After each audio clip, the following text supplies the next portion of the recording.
I have, just as you do, probably somewhere close to 3,000 possible iterations of myself based on my genetic profile. People think they have choice, but their choices are all based on conditioning. We have an illusory form of success, which is very much associated with the external world. I don't solve problems, I dissolve them. And so the dissolution is to the misidentification with any part of us that somehow feels like it's got something wrong with it or it's missing anything. The person seeking freedom is the obstacle to the freedom that already is ever present. Freedom really is the absence of the idea of oneself. I've delineated what I consider to be these 10 primal prisons, and they're really 10 areas of how we relate to life. If we recognize that everything's interconnected, then the whole question of free will or destiny becomes moot. We know now epigenetics. Depending on your lifestyle, your diet, and your mindset, you're going to activate certain proteins or not, depending on how you relate to life. The only true aspect of genuine belonging is oneness doesn't have an experience of itself, right? So meaning, okay, we can attribute everything to consciousness and the absolute, and that all sounds beautiful and poetic and philosophical.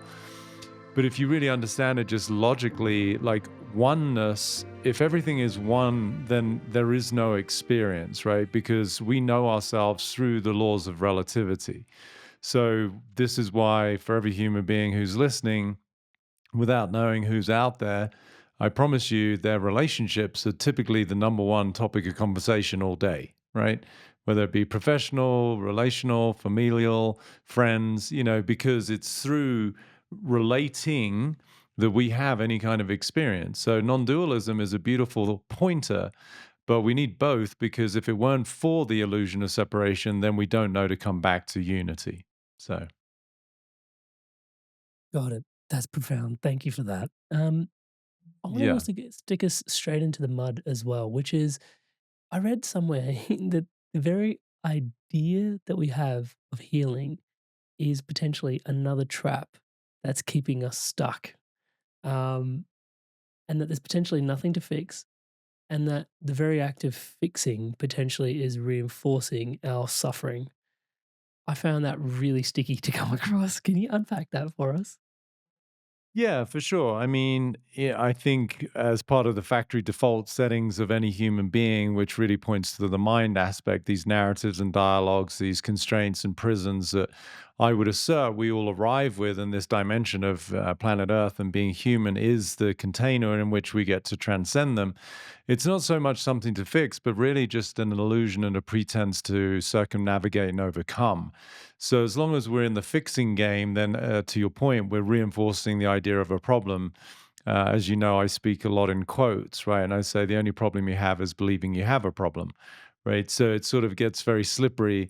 The you that you're identified with is the obstacle to the very outcome that you're trying to accomplish, right? So this is where it's really fun, but it's also can be, quite sneaky in the way that the mind works, because looking through the lens of constraint, typically the big buckets are some feeling of inadequacy about ourselves, a sense of insecurity about the world that we live in, and then some sense of scarcity as it relates to the material world or finances. So those three buckets, they're going to create all sorts of coping strategies, whether they be adaptive or maladaptive, where people become people pleasers and perfectionists. They work hard to overcome inadequacy.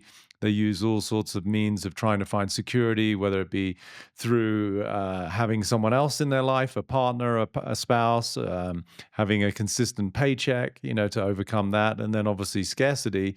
I mean, it's the never ending search for more, right? So we see all of the ways that people compensate, but they're exhausting, because what's actually being confirmed is the idea that there's something wrong in the first place. So, yeah, the fixing approach is never going to be fulfilling. My work, as you may have heard me say, is more about dissolution. I don't solve problems, I dissolve them. And so the dissolution is to the misidentification with any part of us that somehow feels like it's got something wrong with it or it's missing anything. And once we can transcend that, then again, without wishing to sound too esoteric or poetic, we fall into the very essence of who we are, which inherently contains all the characteristics that the ego or the mind is looking for. That's the big rub, right? Is that the ego, for sure, is defined by limitation and scarcity and constraint, and so it only makes sense that it looks exogenously to the outside world to try and compensate, right? But beneath that, the essence of who we are, whether we call it being, soul, spirit, consciousness, it doesn't really matter. It contains innately all the qualities that we're aspiring to attain, albeit in the wrong place. So, yes, we're not into fixing, we're into dissolving the illusion that there's anything wrong in the first place. There seems to be this. Are there common places of malaise that the mind sort of generally coalesces around that you've seen? Because you've worked with hundreds of thousands of people now. Like, did you see there are common places where the mind has this malaise that, yeah, it coalesces around? Yeah, if I were to surmise it into one word, it's just survival.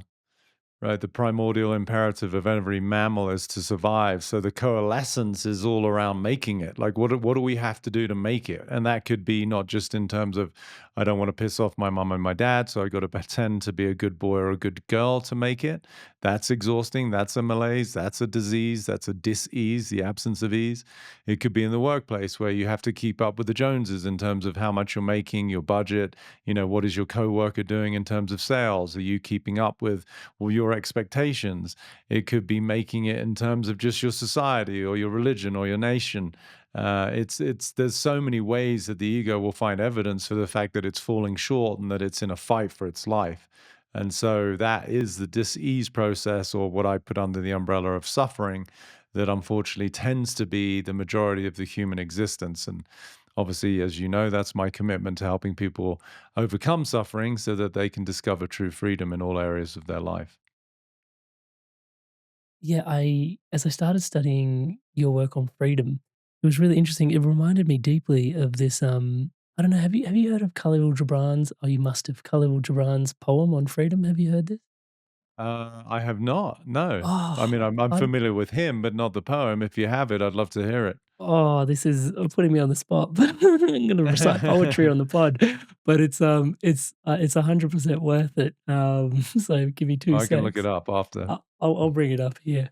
Um, as the orator said to Khalil, he said, "Speak to us of freedom," and he answered, "At the city gate and by your fireside, I have seen you prostrate yourself and worship your own freedom. Even as slaves humble themselves before a tyrant and praise him though he slays them. I, in the grove of the temple and in the shadow of the citadel, I have seen the freest among you wear their freedom as a yoke and a handcuff. And my heart bled within me, for you can only be free when even the desire of seeking freedom becomes a harness to you. And when you cease to speak of freedom as a goal and a fulfillment, you shall be free indeed when your days are not without a care, nor your nights without a want and a grief, but rather when these things girdle your life, and yet you rise above them, naked and unbound. And how shall you rise beyond your days and nights unless you break the chains which you at the dawn of your understanding have fastened around your noon hour? In truth, that which you call freedom is the strongest of these chains, though its links glitter in the sun and dazzle your eyes. And what is it but fragments of your own self you would discard that you may become free? If it is an unjust law that you would abolish, the law was written with your own hand upon your own forehead. You cannot erase it by burning your law books, nor by washing the foreheads of your judges, though you pour the sea upon them. And if it is a despot you would dethrone, see first that his throne erected within you is destroyed. For how can a tyrant rule the free and the proud, but for tyranny in their own freedom and shame in their own pride? And if it's a care you would cast off, that care has been chosen by you rather than imposed upon you. And if his fear you would dispel, the seat of the fear is in your heart and not in the hand of the feared. Verily, all things move within your being in a constant half embrace, the desired and the dreaded, the repugnant and the cherished, the pursued and that which you would escape.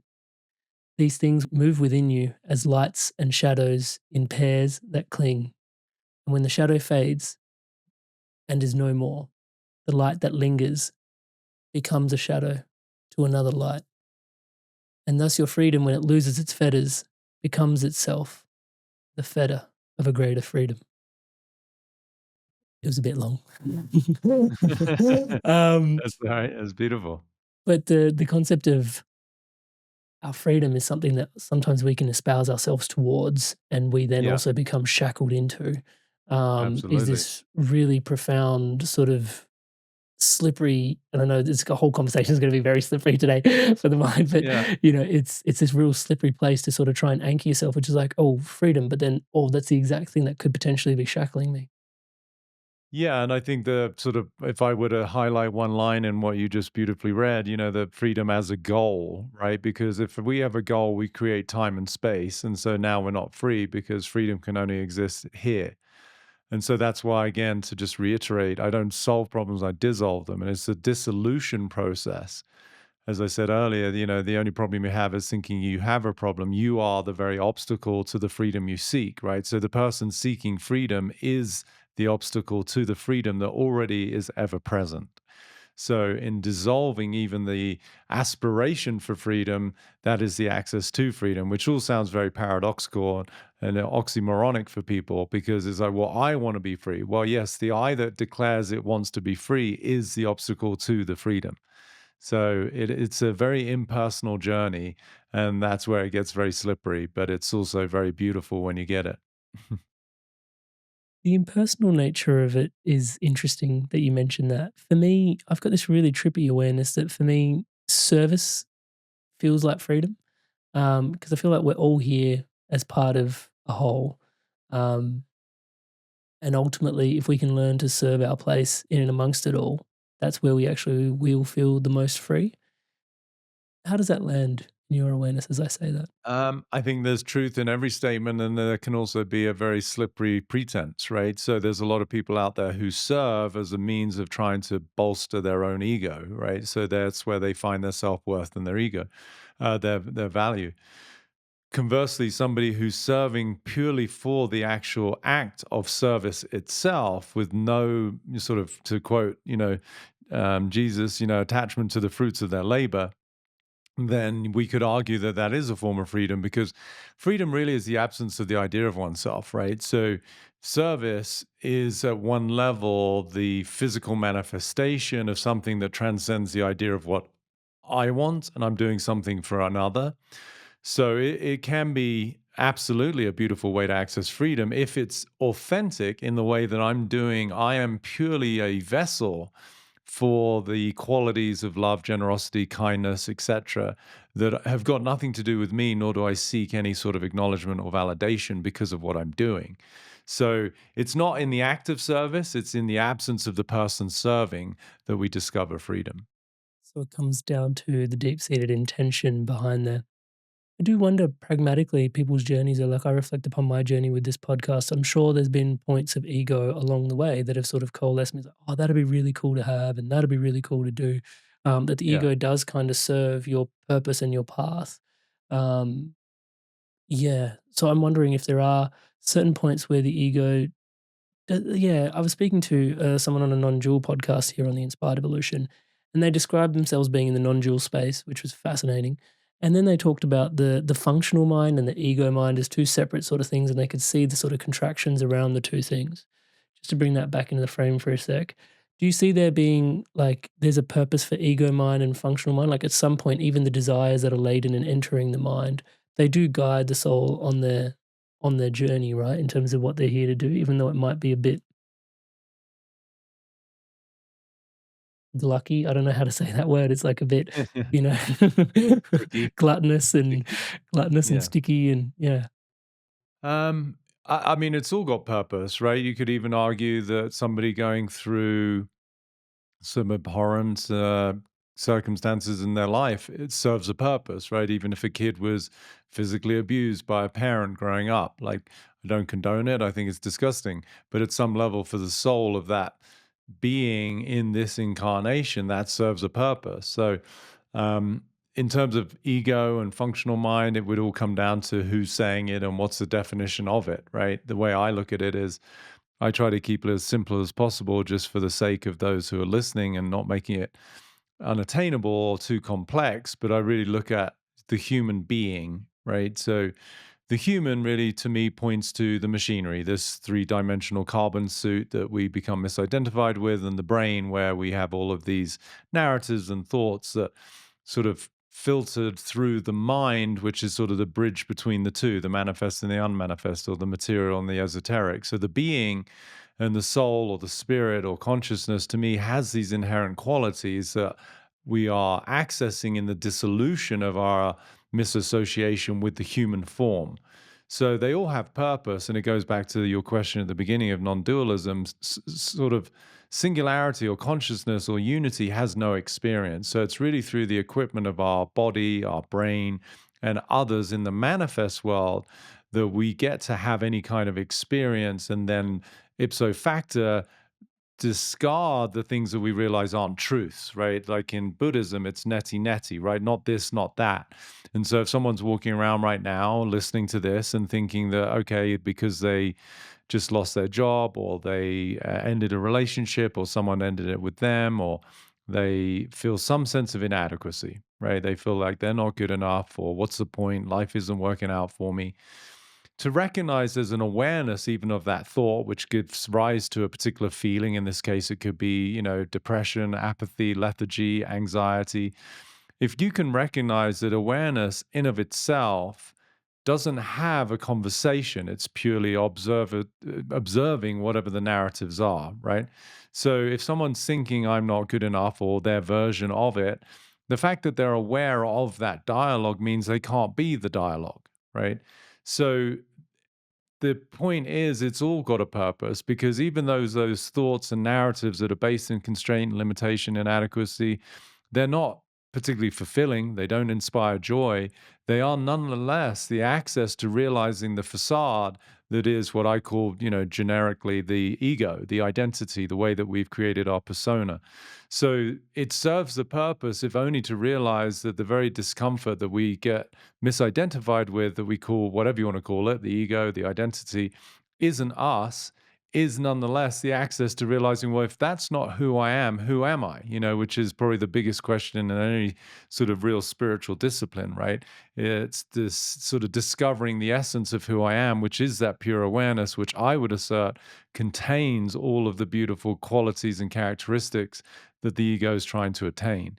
And that's the exhausting part, right? Is if I look through a lens of inadequacy, it only makes sense that I'm trying to garner some sort of love and affection from the outside world because of that feeling of something lacking or missing. If I can see, however, that whatever story I've attributed myself to that is based in scarcity, see that's not me, and then by sort of internal reflection or reverse osmosis, of my mind, see that, well, wait a minute, if I'm not that thought, who am I? And then you might just discover that the very love that your ego's seeking is actually the very essence of who you already are. It's all quite simple, really, isn't it? Just just to dig into a nuance there as well.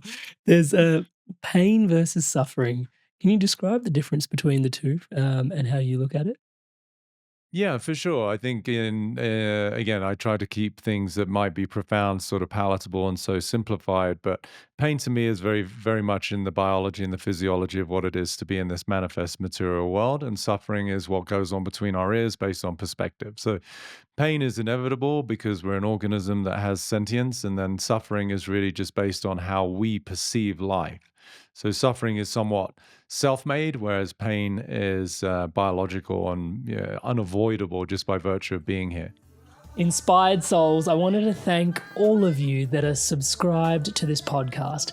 Everything you see around here is powered and empowered by your subscription to the channel. Thank you so much for your incredible love and support.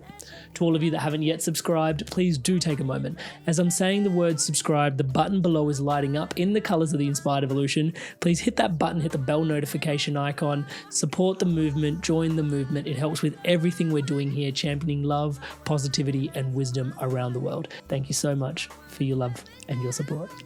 And so that opens up suffering to this opportunity somewhat of like optional choice. And I guess there's a array of freedom that's available in that space.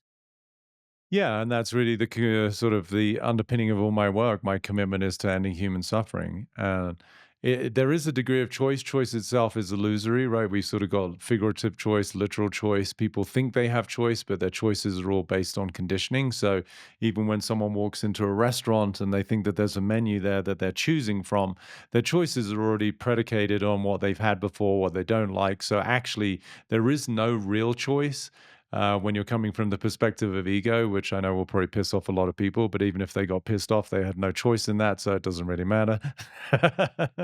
Right? So you get the point. But anyway, so yeah, suffering is what I'm here to dissipate and dissolve. Yeah. Which Wow, last that I is checked is a pretty good plight. it's oh, man, it's a worthy crusade, let's put it that way. Yeah. Yeah, I guess at some point people are gonna wanna know, "Okay, how do I transcend my limitations?" Um, is there a commonality among the transcending of limitations, or dissolving is probably the word I should be using, right? Yeah.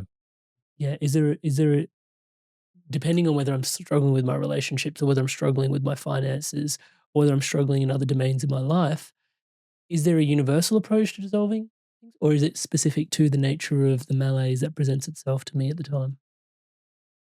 Well, both. I mean, there's sort of the objective and the subjective, right? So the universal component is the fact that there's an I there, that somebody thinks I'm struggling with this or I'm struggling with that, right? So that's the universal component is that anybody listening right now thinks that there's a them there, right? So if I say that again, everybody who's listening thinks that there's a them there, right? And that's not to in any way dismiss the fact that there's a human being there who's got experiences and has got intentions and commitments and they love their family and they're doing whatever they can to be of service to the world. But the conversation that is associated with the them that's there is going to be at some level founded in these limitations. So it's not so much transcending them, as you said, but rather misidentifying from them or really recognizing the pretense of them, right? So when I work with somebody, whatever their fear is, it could be that they're not safe, they're not loved, they're not good enough. It's usually a negation of self, is the way that I put it. Like I'm not something. So, if in again, personally, my view of things that we are everything we're looking for. So then, if we have a I'm not statement, then if I'm everything that I am absolutely in this lifetime or in any lifetime committed to discovering, but that's already there. If on top of that I have a I'm not statement, then I'm everything, but I'm pretending that I'm not something, right? So that's the suffering.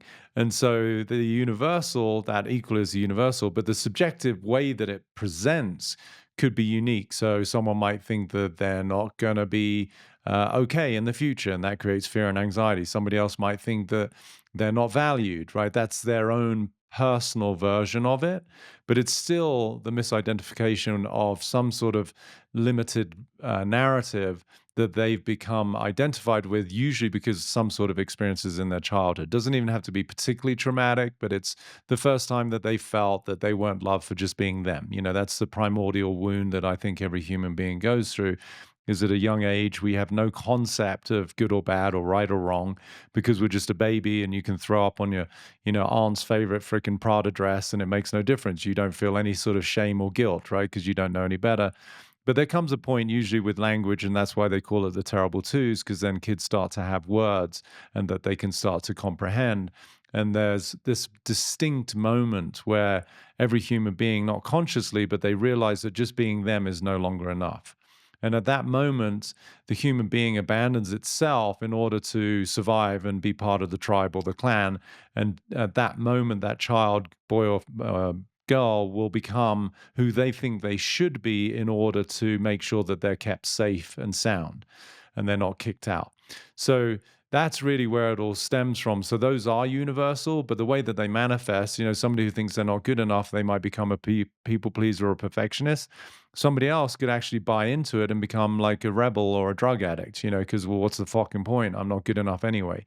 So it's still the same underlying narrative. The way that it manifests and the coping strategies associated with it can be differentiated. I'm noticing you call it narrative and not wound.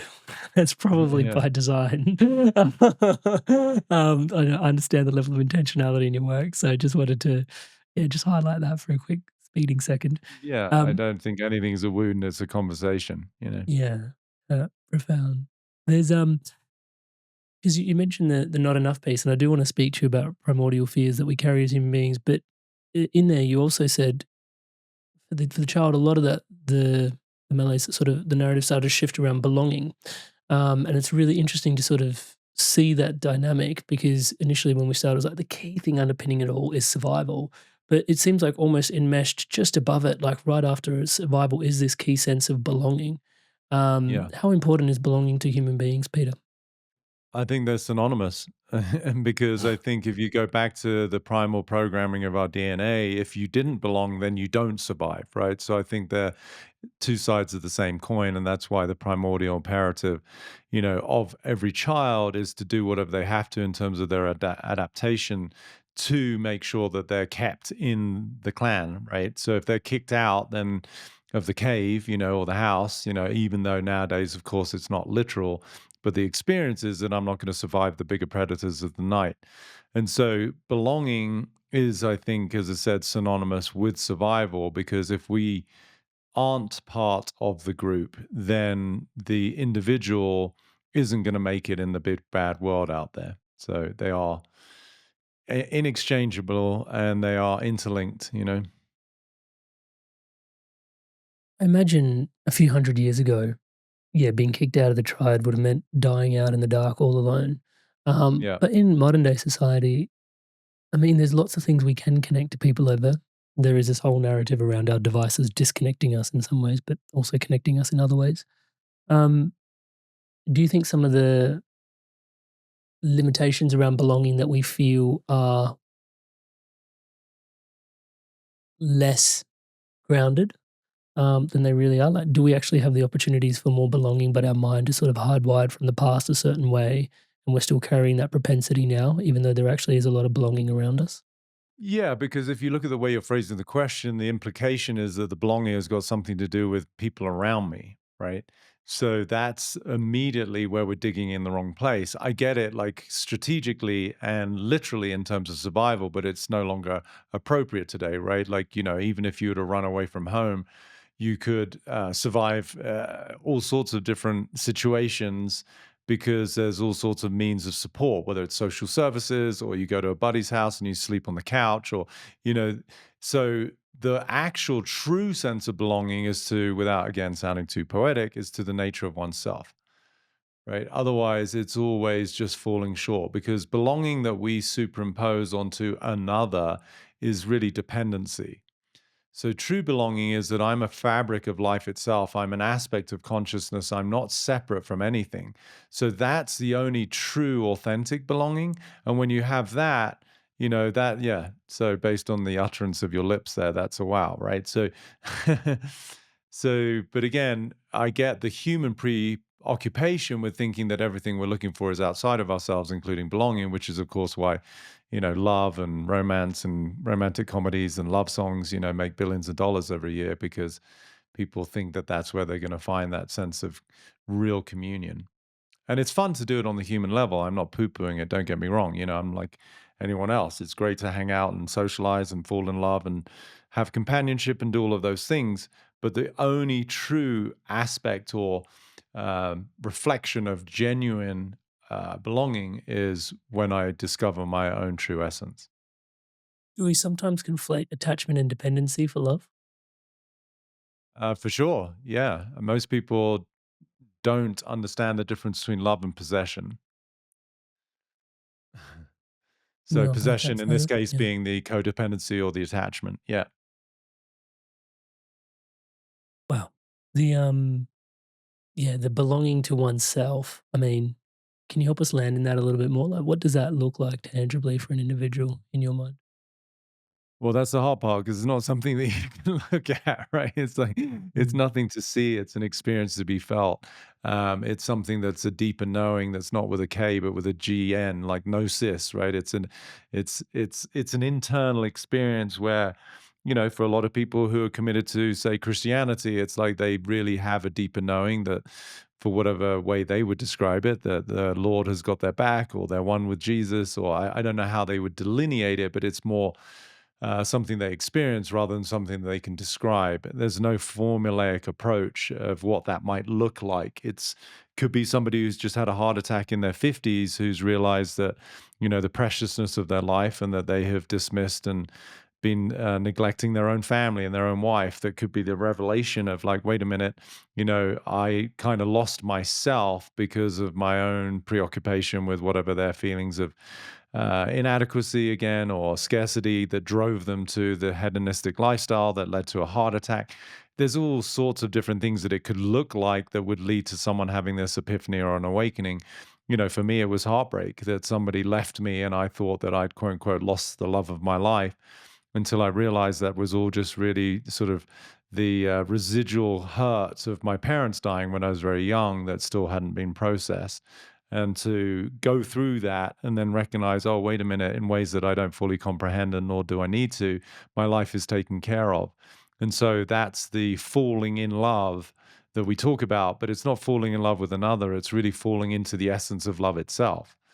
Right. So in the falling, it's the detachment or the release and the relinquishment of the identification of my ego as who I am, but rather the letting go or the surrender into the quality of love itself is what belonging feels like. Now, how that shows up for everybody, I don't know. Everybody's on their own little path. They've got to have their own discovery. I hate to be the bearer of bad news, but, like I've often done workshops and people are like, how do I get to that level of peace and freedom you have? I'm like, well, I mean, my personal journey was I can just hope you fall desperately head over heels in love with someone and then they leave you and you fall apart. That's the way. But for someone else, it might be being bankrupt, going to jail, almost dying from an overdose. I don't know. There's different ways that you can access it. Hi there, guys. I wanted to take a quick moment just to introduce you to my one-to-one coaching. It's something that I deeply love doing. As you can tell, conscious conversation is such a massive part of my life. And having one-to-one, deep, meaningful conversations with people where I get to show up as your brother or as the coach or as your mentor has been such a gift for me personally and a gift for lots of the people that I have supported on the journey of living a more spiritually empowered, spiritually powered, spiritually aligned life. You don't have to take my word for it. Here's some examples of people all around the world that have experienced profound transformations through this coaching experience. Amrit is a fantastic coach. In a few sessions, he got to a depth that I'd only experienced before working with certain medicines. And he's gone through a lot of the struggles that you're probably facing. And Amrit's been a really strong, supportive figure in my journey. In control of myself. I'm kinder to myself. I actually have that vision and a purpose. I do feel like I'm a better version of myself already. Amazing energy. He was easy to talk to, which made me easy to trust him. Working with Amrit at 9 o'clock on a Saturday morning, and really I was bouncing out of bed. Whenever I get off the calls with Amrit, best money we've ever spent. I would not recommend him because I don't want everyone to know about him and then I won't be able to book him. If he gets too busy, I won't get my turn. I would say absolutely. There's no way you can work with Amrit for a period of time without being transformed. So if you're considering him as a coach, do not hesitate because you won't be disappointed. Alrighty, so hopefully that's inspiring your evolution onwards and upwards. And if you are so inspired to evolve, you can book in a one-to-one call with me directly at www.amrit.coach/life. And guys, if I can say so myself, I do think this is something quite special. Most people that I see building things online don't really work with people this deeply, this intimately, one-on-one as things start to grow, just because it is so time intensive. And yet I'm so deeply passionate about the transformation that comes from one-to-one coaching that just isn't available anywhere else. It would be my absolute honor and a pleasure to support your spiritual awakening, your spiritual path, your spiritual unfoldment. It is my life's work. I look forward to seeing you in the call. Back to today's podcast. It's interesting because in there you mentioned this connection for some people to this sense of higher self and some element of faith. And I mean, looking at it from the perspective of the mind, is the connection to something real, or even if it's to something that's made up, it still is quite grounding for the individual. Your awareness of like an individual and their connection to their higher self as a connection to themselves ultimately, right? Yeah, again, it's hard to discern, right? Because nobody has the experience of anybody else. At best, we can just be a truly authentic listener. I think it's one of the greatest gifts you can afford another human being is to truly get their reality as best as you can, not literally being in it. So people are going to argue for all sorts of things that may not actually be genuine, or they may discover later in life, a year or 10, 20 years later, that, oh, what I thought was my true self actually was masquerading as just this very manipulative ego that just had a lot of fancy words. You know, I see that a lot in spiritual circles. So it's hard to discern as to whether somebody's really discovered a connection, a relationship to their true self. The way it usually presents, though, I think there's certain qualities that we could see in somebody who's at peace, somebody who is inherently loving, somebody who isn't judgmental, certainly not abusive, somebody who finds an immense amount of acceptance in the situations of their life. They're not in a constant state of fighting or resisting things. They don't typically have any form of suffering. And usually their overarching vibration, if you're near them, is a real sense of joy. There's somebody who's just truly at peace. That to me would be a physical representation of the manifestation of somebody really imbibing their true nature. Peter, whereabouts are you at on your journey? Is there a cessation of suffering in your world? I'm totally just angry and miserable, and Wallowing. I'm just constantly in fights, bar fights. I love to have a good argument. um, no, who knows? I feel very blessed. I often say I feel like I'm the luckiest man alive just to have the degree of freedom that I feel and the amount of peace that I'm able to emanate and hopefully inspire others to find in themselves. So, whilst I remain completely oblivious to what's next, which I think is part of the joy and of the exploration that it is to be human. So, I often say we're all masterpieces and works in progress. So, I include myself in that. I might be a little bit ahead of most, which is what allows me to perhaps lead and inspire and give something for people to shoot for. But I'm certainly not at the level of walking on water or being able to walk through walls yet. So I apparently still got some work to do. The operative word being yet. So Yeah. Oh yeah. the I ain't given up yet. the ontology of the internal and the external, because as we could have described freedom, it's not lost upon me that for many people it would have been an external response, and your response was entirely internal. Just then, Yeah. like, I feel this, I feel that, and this is how I feel, and I feel blessed. I feel like I'm the luckiest person because I feel this blessed. Yeah. To paraphrase poorly. Um, and the external, but for most people, it's like, hey, I'm free. Yeah, I can do this and I can do this in my life, and I can, and it's this very much externally driven thing. I just wanted to shine a Yeah. light on that because I think that's a really important piece. And I think for yourself, do you see this in your clients and the people you work with? Is like, yeah, this what gets unlocked? Like, is it true? Because I think some of us wants to believe that if we start to shift internally, maybe the external will shift. But I think there's probably just an ego trapping in there that's bringing us home to the internal. But nonetheless, is there some truth in that? Mm. For sure. And I think it's sort of similar to your question about being of service, right? There could be someone who's being of service. Literally, the energy of service is sort of in the absence of the person serving. And then there's the person who's wanting to serve because it, looks good. So really they're serving their own ego. So I think the same is true here. Um, it all gets, as I said, caught up in language a little bit, and it's easy to um, get too into the semantics of stuff, but I really feel like the whole opportunity that it is to be human is both to experience the joy of what it is to be alive, but also emancipate ourselves from being misidentified with any form of limitation.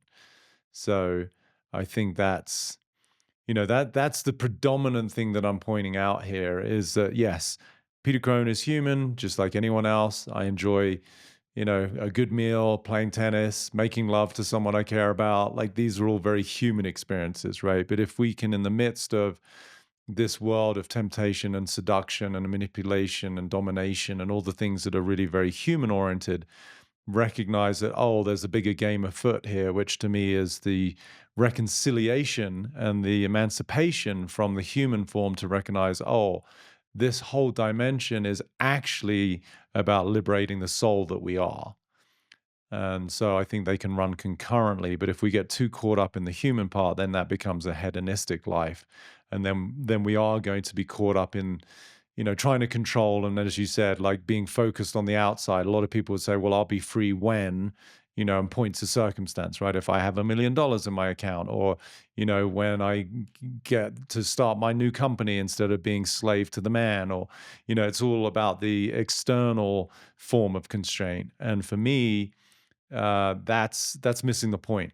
It's all about how can I generate my own internal world that I feel at peace no matter what. That to me is the true definition of success. We have an illusory form of success, which is very much associated with the external world and somebody's status or somebody's power or somebody's worth or somebody's, position in the marketplace. And to me, that's all very, very superficial form of success. Because anything that can come or go isn't us, and therefore we're going to be either disappointed or attached or fighting for something that's actually not the true essence of us. Whereas true success to me is peace, which is really I'm no longer at the effect of my circumstances. I'm no longer at the effect of life, which is really, in lay terms, a victim mindset. And so once we transcend that and recognize, no, that I'm part of the whole, I can't not be in the gang, so there's no fight to belong, there's no fight for worth because my inherent value is already there.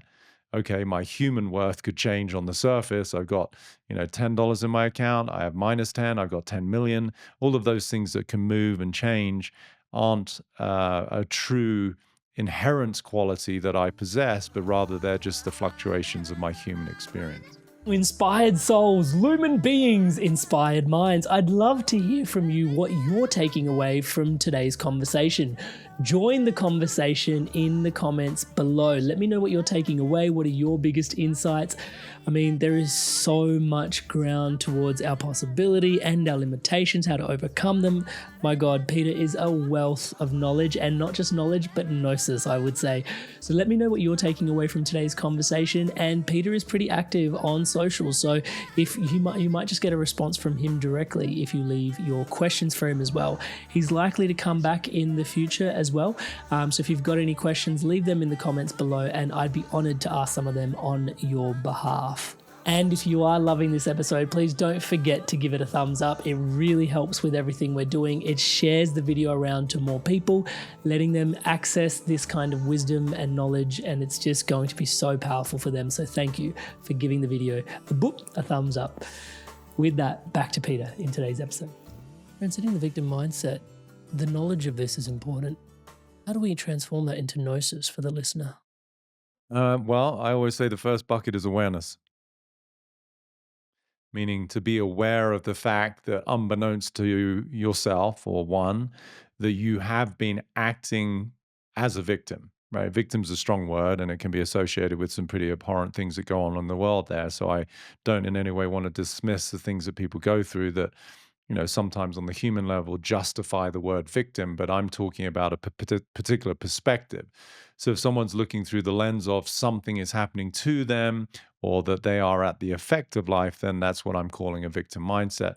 Once somebody notices that and go, oh, wow, I thought that I was really pissed off because, my dad left, my mum never gave me love and affection, my boss told me that I've only got a month left to work, whatever it is, that once we notice, oh, I'm not feeling what I'm feeling because of my circumstance, but rather because of the way I'm relating to them.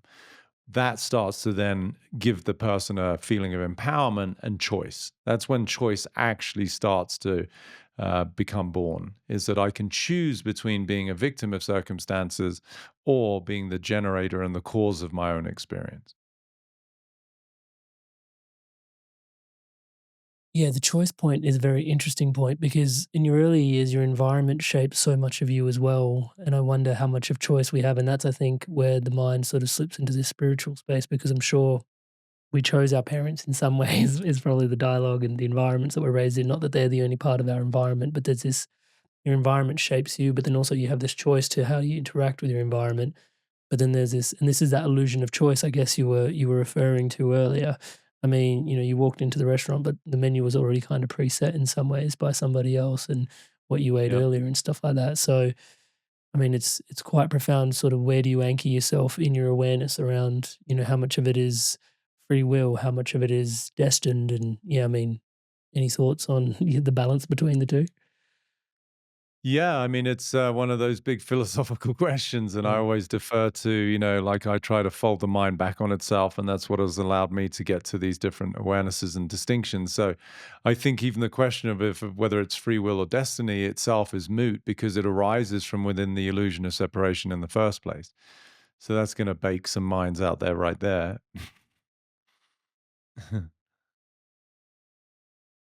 Give people a minute just to digest that one. I think I need a minute to digest that one. Yeah. Well, it comes back kind of to Khalil's poem as well, like you mentioned earlier. It's like the freedom is we're shackled is to our freedom in some ways. Yeah. Yeah. So again, so just to break it down a little bit or unpack it, as people like to use that expression, it's like, okay, if you're asking, well, do you have free will or is it all predestined? You're pointing to an I, right? Which is giving as I said, the continued illusion that there's a separate self. And the question is pertinent to the separate self. But if you recognize that everything's interconnected, then the whole question of free will or destiny becomes moot, right? Because I'm not going to have the response that I just had if you didn't ask the question that you asked. And then we could go back through billions of experiences in your brain that led to you wanting to have that question, right? So where did they come from? Because of some of the books behind you on the shelves, or because you had a conversation with your wife, or you went attended a workshop 5 years ago. It's like, so it's still all part of the conditioning of the whole, right? So in the world of cause and effect, there is no choice, right? So that's why I said real choice isn't in the world that we look at outside of us. That's where we're making decisions. But real choice is either we become misidentified with the world of the manifest, where now I am at the effect of everything that's happening around me. No, it's to be separate from that misidentification. It's to dissolve that sort of codependency on my human form.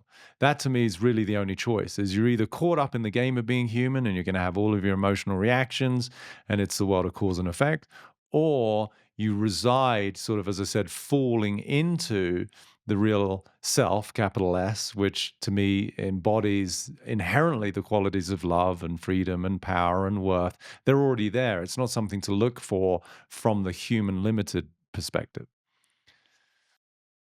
There's a massive ode to I want to turn you into a quantum physicist and just ask about quantum entanglement in there now. It's all Yeah. it's all interwoven and it's all Yeah, yeah. absolutely. Yeah. And so physicists will talk about that, right? Like the unified field where all possibilities do exist, right? But in terms of this time and space, this phenomenon of who you are right now, who I am right now, based on the conditioning of the trillions of different things that happened in the universe for us to get to this one choice point of consciousness itself, then, again, I can go on and be really philosophical. I just really also practically want to help people just to find some freaking relief in a world that most people are caught up in a lot of suffering. So we can talk about the quantum and all of that all day, but hopefully some of the things that I'm talking about, these tenets, people can go, oh, hang on a minute, maybe, just maybe I'm not pissed off because, my dad said this or my boss did that or my wife and that will bring them some relief, so that they can start to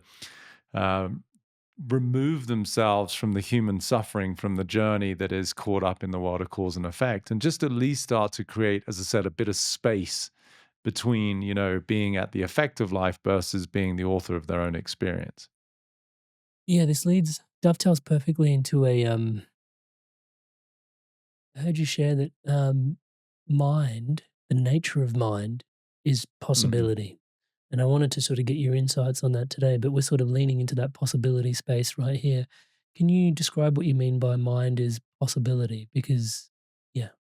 Yeah. So the way that when I do a 3-month mastermind for those people who want to go deeper into this and not only overcome their own shortcomings and sufferings, but maybe, being a parent, a leader, a manager, a teacher, a coach, learn to bring it to other people. And at the beginning of the mastermind, I talk about the mind, and we share this word amongst all of our conversations quite readily. And yeah, I would assert most people don't know what it is. And I'm not saying that I do, but the way that I look at it and I feel is very helpful for people is the mind is just a space. The mind is a container. And so space is synonymous with possibility, right? The more space you have, the more possibility. If you think about it just very practically, if you live in a 500 square foot studio apartment, you're not going to be throwing the Olympics in that space, right? It doesn't, there's not much possibility. You're probably not even going to have 3 or 4 buddies over at the same time. Conversely, if you are quote unquote an entire nation or you live on 5,000 acres, there's a whole new conversation that can be born in terms of what's possible.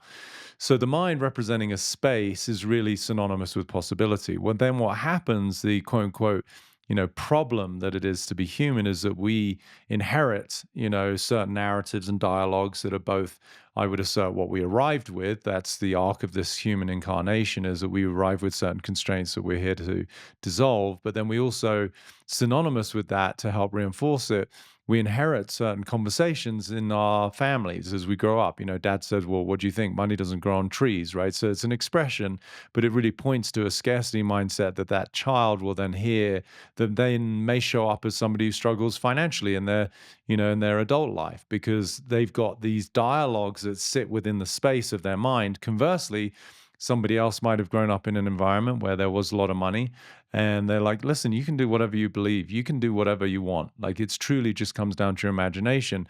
And so that form of programming and code that was instilled into that child might lead to that person being, the leader of a multi-conglomerate that is worth $20 billion. Like, so space is really the mind, and then it just depends what you put in it will dictate how that person then thinks, feels, and acts, and consequently the results that are sort of commensurate with that particular container, right? Does that make sense? It does. The question that pops out from there for me is, where does the observer rest in this space, or is it beyond the space? The faculty of observation that we carry.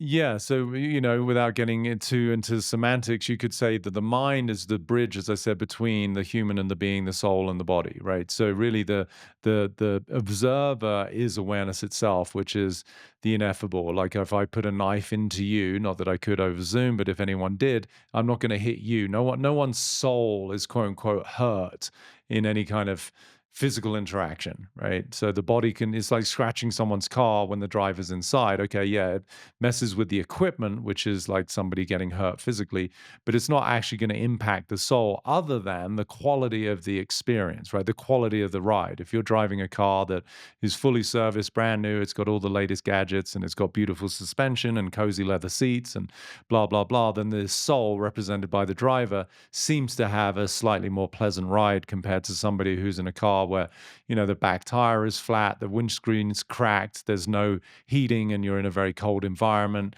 and so there's a sort of feeling of discomfort because of the physical vehicle that the soul is associated with.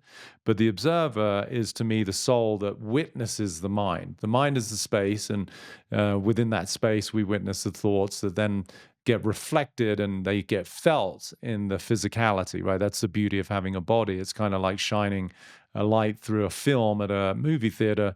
If we didn't have a screen and it was just infinite, you wouldn't see the images, right? So it's helpful to have a contained room where the images, by virtue of the light shining through them, get reflected and projected onto a screen. So to me, the body represents the screen, the light is the soul, the observer, and the mind contains all the images. Fascinating.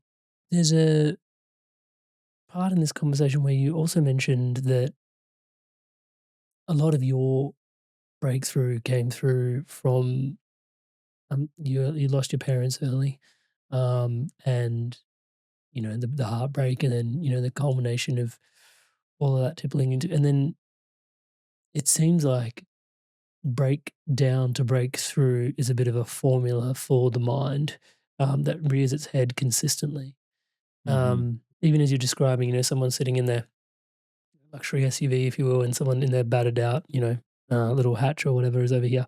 There was just that real juxtaposition, but also recognizing that, yeah, is this formula of breakdown to breakthrough for the mind like ever necessary for the mind to actually break through into these more enlightened spaces, more expanded spaces? Is there ways to get there without having to go through heartache and heartbreak, or is the most surefire way through challenge? I'd like to say, and again, I don't have a definitive answer because certainly can't speak on behalf of every human being in their own process. But I think even if you look at it just practically, then there is going to be the dissolution of some constraint, which we could call the breakdown, right? Like somebody thought that they were not safe or they're not loved. That has to fall apart in order to have the experience of the breakthrough, which is what's available for that person in the absence of that limitation, right? If someone's been walking around thinking they're not good enough, we can presence what that feels like. We can feel like the exhaustion, the feeling of like it doesn't matter what I do, I'm never going to get where I want to get to. I'm never really acknowledged in the workplace, or I never attract a partner who really values me. Like that's the world that's commensurate with somebody thinking they're not good enough. And so there has to be the heartbreak and the exhaustion and the futility of being driven by that particular narrative. That has to fall apart. So that is the breakdown for them to realize, oh, hang on a minute. Is it an absolute truth that I'm not good enough? No. I actually just remember growing up in an environment where my older sibling was the better athlete or the better academic. And so that was the story that I ascribed to myself. But it's not an actual truth. It's just what I made up. And so in the absence of that, then there's the breakthrough of like, well, holy shit, as I often pose the question to people, who could you be and what becomes available in the absence of all your concerns?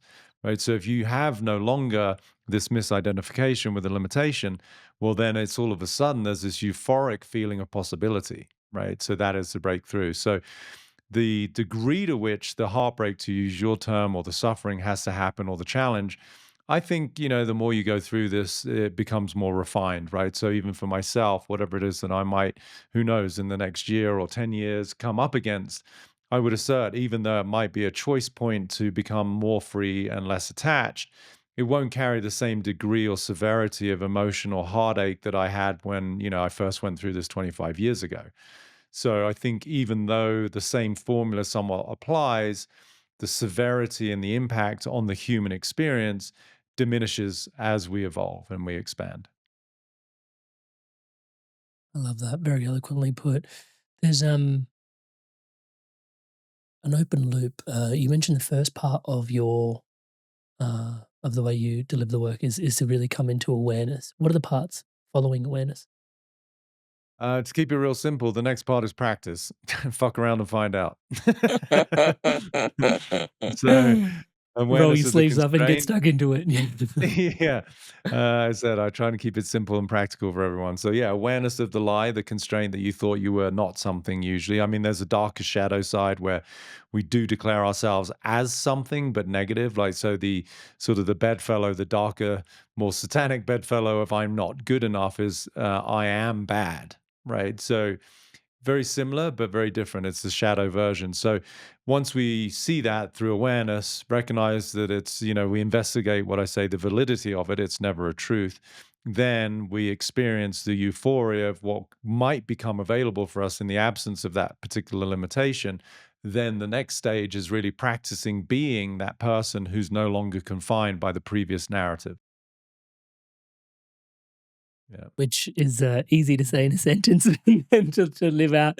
There's a bit of work behind there, just a little bit. Absolutely. As many people say, wow, you make things so simple, but it's not that easy. And it's I Yeah. compassion, and it's why I keep doing what I've been doing for decades, because I've got people I've worked with, professional athletes, one of whom I worked with for 15 years, and he's still a work in progress, because depending on the age of somebody too, the older we get, the more convincing our beliefs have become. And, literally there's a physiological stagnation and a stiffness. You see people who are older in age, there tends to be this rigidity that is not just of their mindset and their perspective, but also in their body, versus a child who sort of can bend into any position like a pretzel.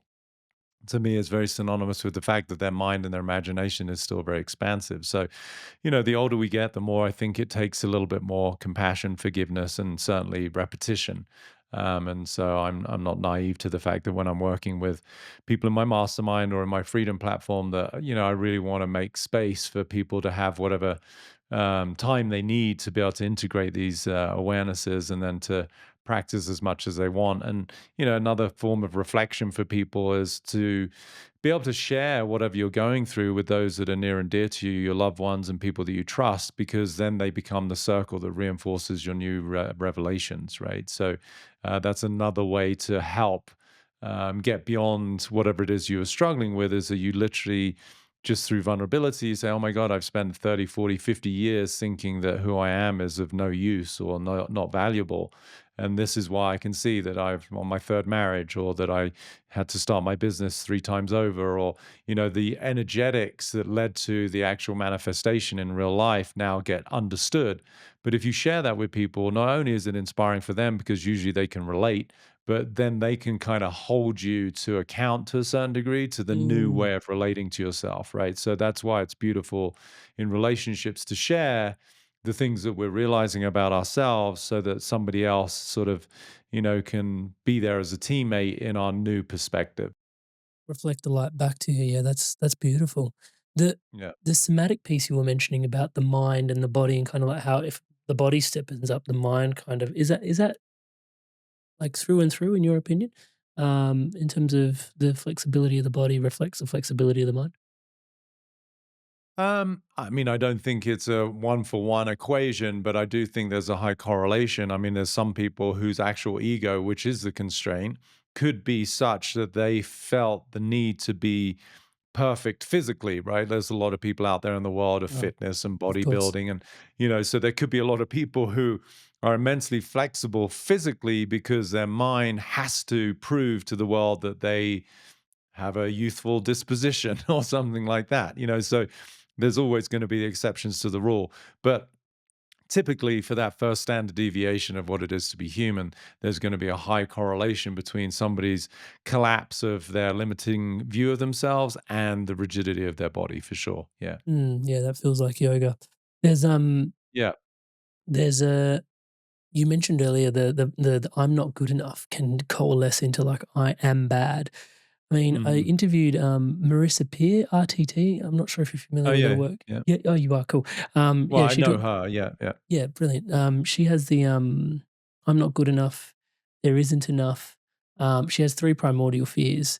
Do you see there being some root fears? I mean, I'm not good enough sounds really deep. Like we've been discussing that quite a bit. I am bad. Is there isn't enough like a fundamental fear that we carry? Are there others? For sure. I mean, she's obviously got whatever her means of explaining whatever she's aware of. For me, I've delineated what I consider to be these 10 primal prisons. And they're really 10 areas of how we relate to life. And I've never disclosed them because that's the nature of my book. That's the book that I'm writing, is that I'm going to share what I consider to be the 10 primal prisons. They each do have their shadow side. So we could, in effect, say that there are 20 different ways that people could be confined, but they're Mm, still in the same 10 areas of life. hmm. So, yes, there are definitely many others that come to the surface when I'm working with people. And invariably, you know, that's the beauty of sharing, and particularly in my container, like my mastermind, where I'm working with people from all parts of the world. But however many people are sitting on the Zoom witnessing that, I might not be coaching them directly, but they're vicariously getting the same form of relief and liberation and insight by virtue of me working with someone, because everybody's got all 10 prisons. Some might be a little bit more sensitive than others. Some we may have transcended just by virtue of maturation or wisdom, getting older, or we've done counsel, or we've done therapy, or we've done coaching, but that's the beauty, is that for me, the human, as I said earlier, the factory default settings is that we have all of these prisons. We just sort of get defined usually by two or three more predominantly than the others.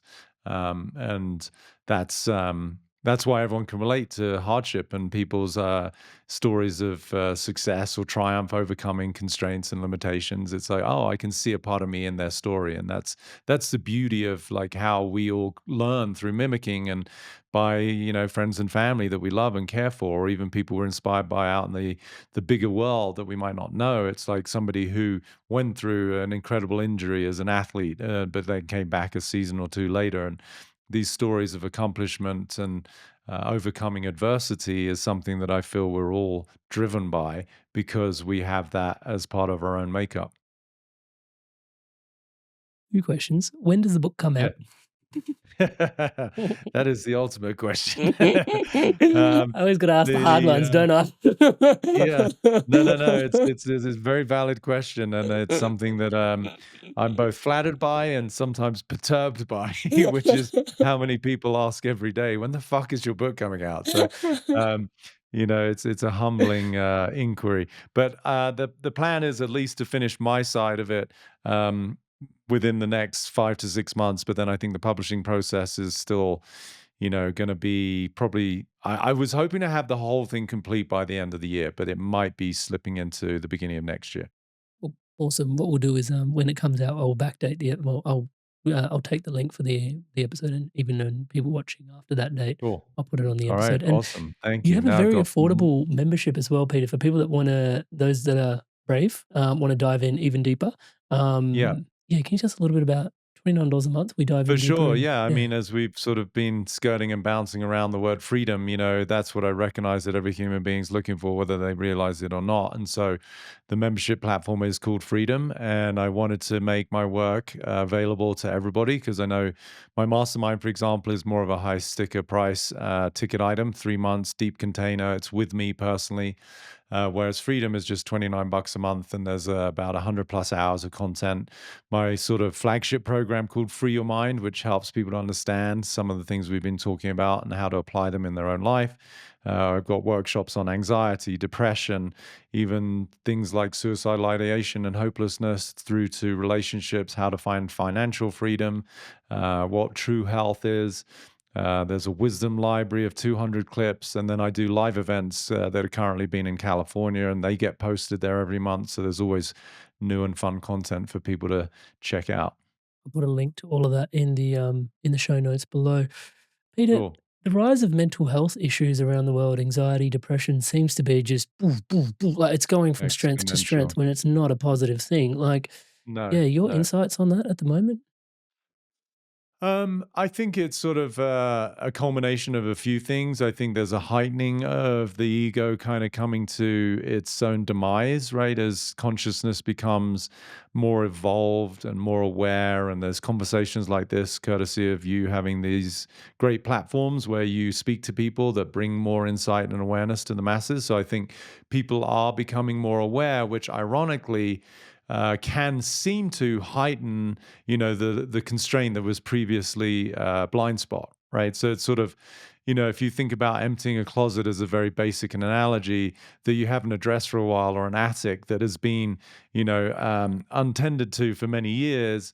Okay, you were oblivious to it, and then you start to open it and pull it all out into the living room. You're like, holy shit, like I've got a bunch of stuff here that's really, both redundant and old and moldy and disgusting.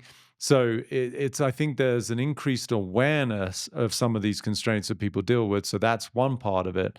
But I do think the last sort of 4 to 5 years of what we experience globally with, whether you call it a pandemic or a plandemic, I tend to lean towards the latter.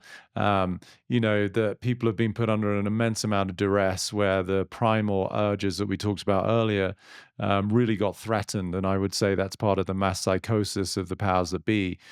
This is a very formulaic way of having mass control, right? Like you create fear, and how did they do that? By saying that there's something out there that's very dangerous, and it's even worse, you can't see it, right? It's on your Amazon boxes, and it's all over the place in the form of this invisible threat.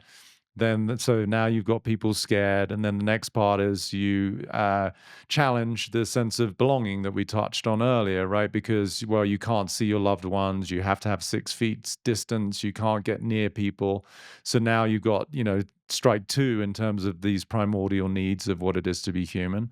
Then we lean into the other one that's very, very close to people's heart, which is their own sense of worth and value. And you get told that you're non-essential, or that people get laid off.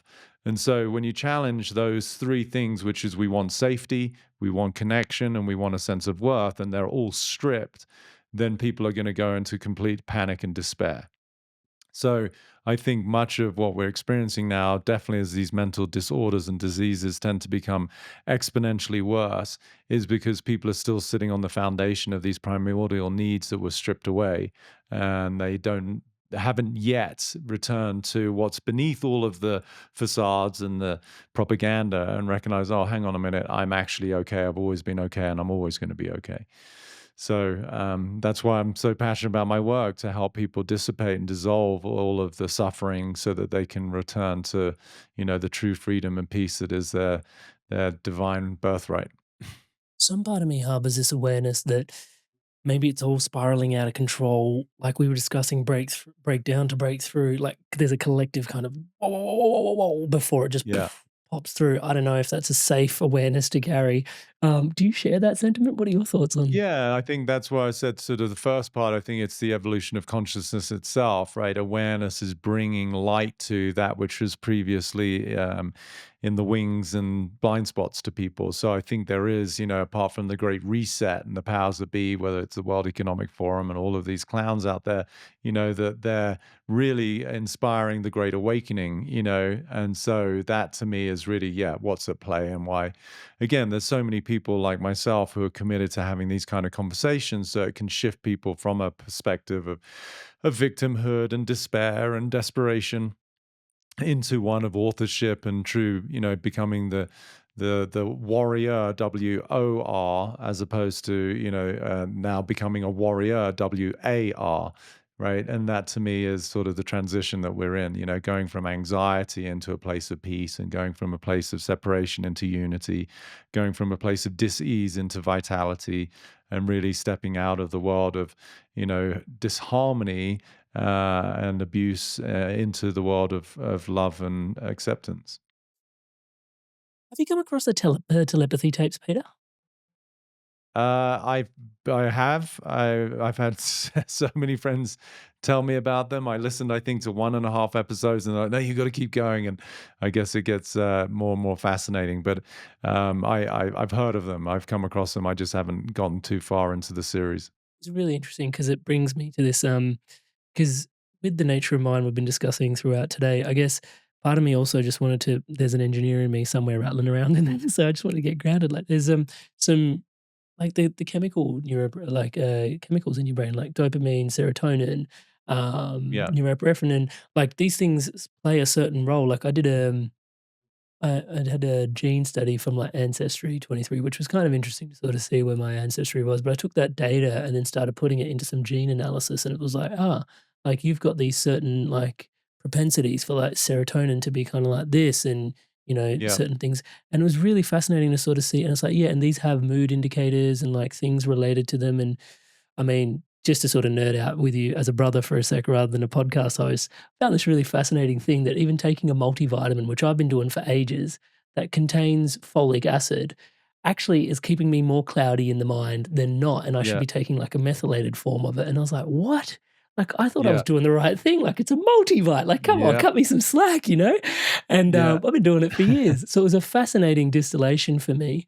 But I wanted to Yeah. sort of get your take on, how you, because there's chemicals in the mind that are also occupying, like the mind is a space, but there's also these chemicals in the brain, and the mind does seem to have this brain relationship. There's a heart and a gut relationship as well, but there's also this real connotation to the brain, and there's like these chemicals. Your awareness on some of how these chemicals influence us? Absolutely. I find the whole, human experience fascinating. And I have a friend of mine who started a DNA company very similar to what it sounds like you went through. And I did all of my own analysis in terms of recognizing the quality of my mitochondria and how well that I clear neurotransmitters and all of that. And it is, it can be disconcerting when you think, as you said, you're doing something good for yourself, and then you're actually fucking with your methylation process and all of the things. So yeah, I do invite people, if you can, if it's within your budget, and nowadays it's becoming more affordable, to just at least do a DNA test and see what your predispositions are.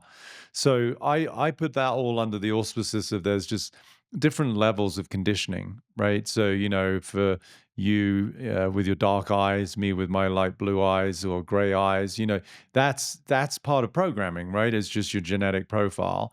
And people nowadays can read the entire genome, and like doing these DNA tests can help, as I said, to see the propensity or the predisposition to certain even diseases later in life. So what I'm working with is, some very deep programming, but it's not the hardwire programming, right? So you're not going to change the color of your eyes just because you have a really strong meditation practice and you use Palo Santo around your house. I mean, I don't care how much you fucking try. Like, it's adorable, right? I mean, people who watch Lucy or Limitless might think that it's possible, and I'm not outside of that conversation. I think, yeah, cool. But I'm not. I'm still. There's enough people out there. There's billions of people who are suffering that I'm happy to work with the subconscious programming, which we can do something about, right? So in that realm of neurotransmitters, biochemistry, hormones, the endocrine system, that to me all belongs to the hardware that is part of the human being, right? That I was talking about, the equipment. The mind, in terms of its subconscious programming, which is the deeper part of the programming as opposed to the conscious thoughts that people have, that influences the way that the hardware shows up, right? We know now something called epigenetics, right? So the genetics, depending on your lifestyle, your diet, and predominantly, I think, your mindset, you're going to activate certain proteins or not, depending on how you relate to life. So you take two people who've got the same gene expression, twins, and you separate them at birth, and somebody leads a very kind of hedonistic lifestyle, and then the other one leads a very like holistic and Zen-like lifestyle. They both might get to the same age of 46. One has kind of a major heart attack and is rushed to the hospital, and the other one might feel a tightness or a shortness of breath on the same day, which was the expression of the same gene, but because of the way that they live their life, the epigenetic expression of it was, the mild version, right? So that's where I feel, yes, we're sort of the old adage of, it's the hand that you're dealt, but then how do you play it? Is where sort of understanding the subconscious patterns can maximize the hardware, right? People often, I can remember being interviewed in London many, many years ago, about the start of my work. This was very early on, and this woman said, well, it's very easy for you to say, you're in good shape and you've got good skin. And she was sort of, in a way, complimenting me, but also saying that there was a certain degree of maybe even entitlement to the way that I was speaking.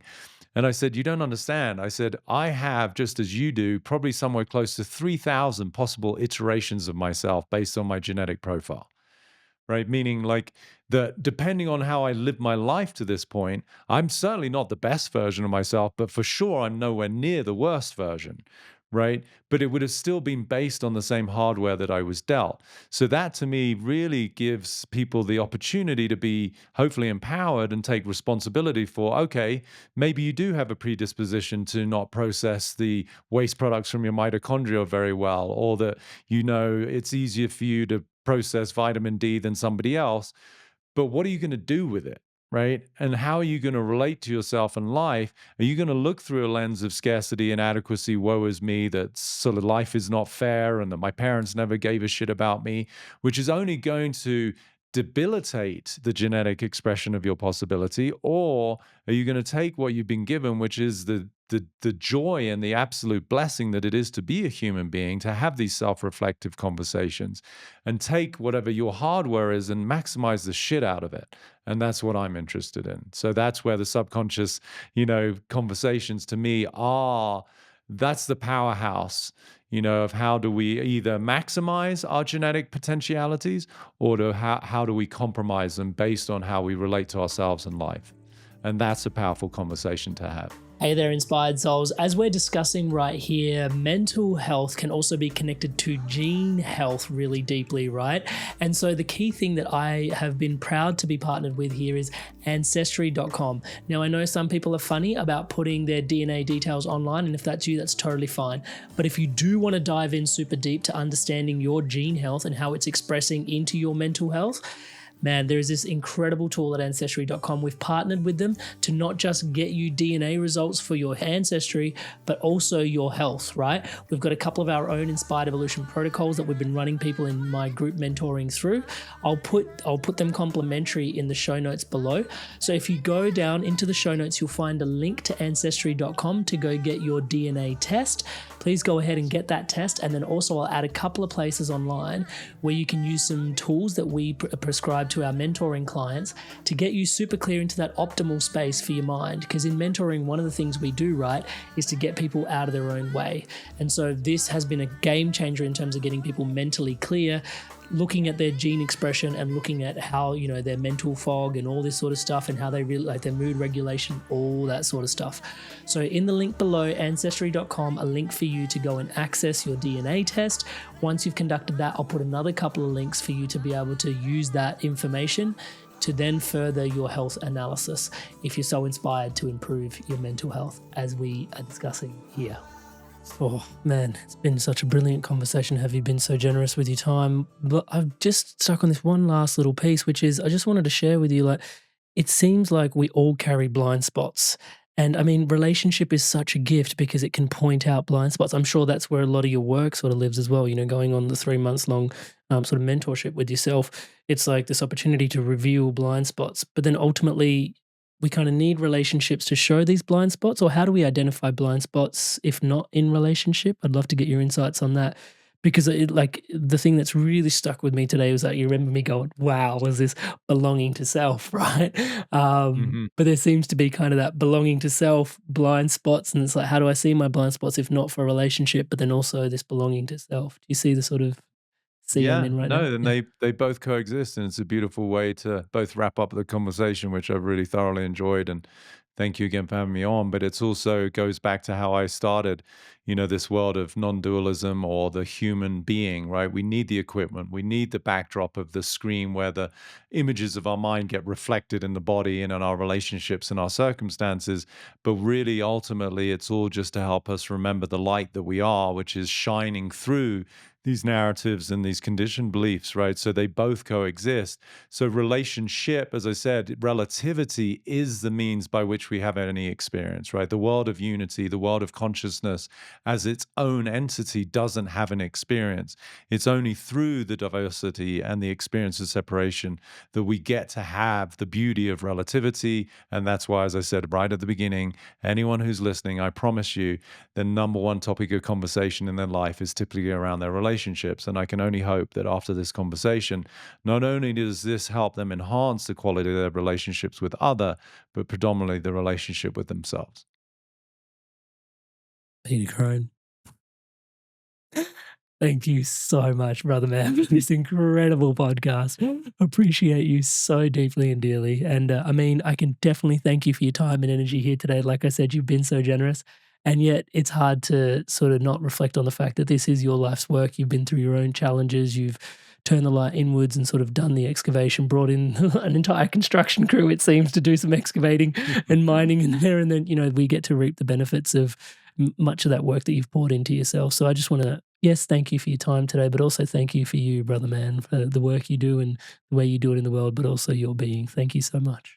I really appreciate the kind words. And as again, I often use these quotes that seem to come through me quite readily. I say, heaven is a place on earth.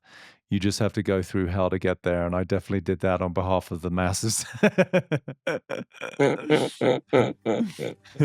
And so it is. Thank you. Inspired soul, you made it through to the end of another incredible episode. Thank you so much for your inspirations to evolve. It is such an honor to be your brother walking this path by your side. Once again, to all of you that are subscribed to the channel, thank you so much for your incredible love and support. Everything you see around here is powered and empowered by your subscription to this channel. Thank you so much for your loving support.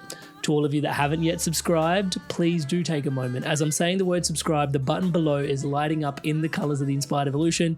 Hit that subscribe button, hit the bell notification icon. Episodes like this coming out twice a week to inspire your evolution onwards, upwards, and inwards. And you can join us, join the movement, championing, supporting, spreading love, positivity, and wisdom around the planet. Thank you so much in advance for your support. And if you did truly love this video, please do give it a thumbs up, give it a like. It helps move the video around the internet and spread it with more people. And so if you believe in the work here that we're doing, an easy way to support it is to give the video a thumbs up and a like.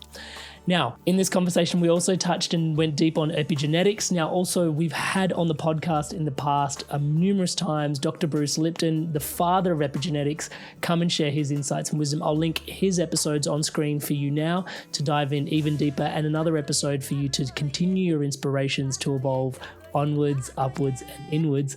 So go on, take your pick, make your click, and I'll see you in the next one. I'll see you there.